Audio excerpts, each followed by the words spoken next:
unë për gjithë vajzat që po fitojnë apo ato që nuk po fitojnë sot mëngjes, kam disa këshilla të shpejta, nuk i kam nga vetja goca, i kam nga një faqe për goca, se unë kontrolloj faqe për goca. Sepse vazhdimisht në vetvete ti brenda e ke feminizmin. Disa gabime. Ti pëlqen gocat. Po sigurisht. Janë 8 gabime që vajzat bëjnë në takimet e para.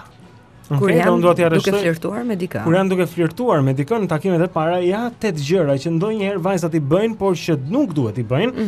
E para, kur mundohen të mbushin hapësirat boshe të bisedës duke folur broçkulla, vetëm që të mos ketë qetësi të sikletshme. E vërtet. Gocat u thon gocave. Goca mos e bëni këtë. Nëse keni frikë nga qetësitë e sikletshme. Më mirë lëre. Më mirë lërini ashtu siç janë sesa të filloni broçkulla. Më mirë lëre të flasi ai. Kanë tendencën për përmbushje, këtë e bëjnë çunat, por kanë tendencë për mbushje dhe këto mbushjet janë krejt ujëra dhe nuk ja vlen, thon gocat e tjera që i kanë bërë këtë më përpara dhe japin këshilla tani. Pyetja e dytë. Mos thotë këtu, mos u sillni biçi. Që thotë mos u sillni si grindavece. Mos filloni thotë të ankoheni për punën, për shoqet e dhomës që mund të keni qaramane me pak qaramane. Një djali nuk i pëlqejnë vajzat që ankohen prandaj në takimin e parë të paktën frenoni se keni gjithë jetën për tu ankuar, pastaj aty burrin nëse ju merr. Pyetja ose e treta që ngrihet. Mos vazhdoni të flisni pafundësisht për veten tuaj. Lërini radh edhe atij djalit nëse është pak i turpshëm, të thotë në një llaf tek. Pra nuk duhet jeni si një libër i hapur, ëh? Edhe jo si një kështu radio e prishur gjithashtu. Vetëm që flet vazhdimisht. Duhet edhe të frenoni ndonjëherë.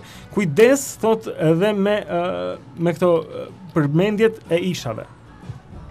Ishat nuk duhet të jenë pjesë e bisedave. Është shumë mirë që në takimin e parë as mos ta përmendni historinë tuaj të dashurisë apo historitë tuaja. Dhe jo vetëm në takimin e parë, por edhe në takimin e fundit nuk do të përmendur. Mbajini sekret. Tjetra, mos prisni që ky djalosh të jetë ai, domosdoshmërisht. I duhur.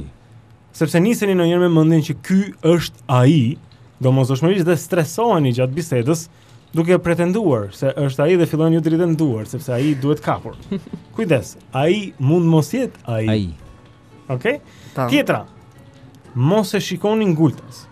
Mirë është të jepni vështrimin, po mos rrini kështu.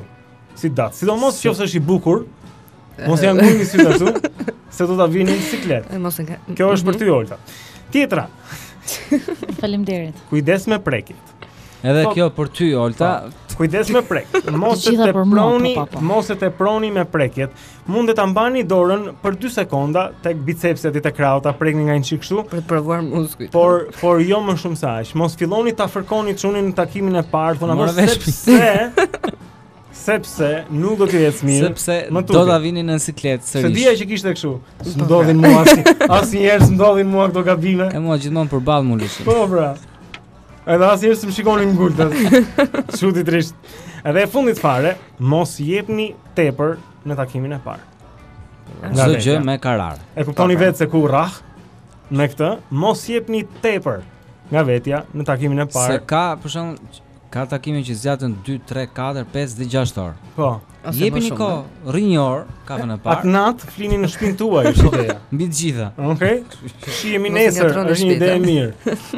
Ndoshta një puthje në faqe edhe në buzë, ndoshta e vogël nëse ju pëlqen, po jo më shumë se aq. Mos e bëj kështu nga gusha, okay.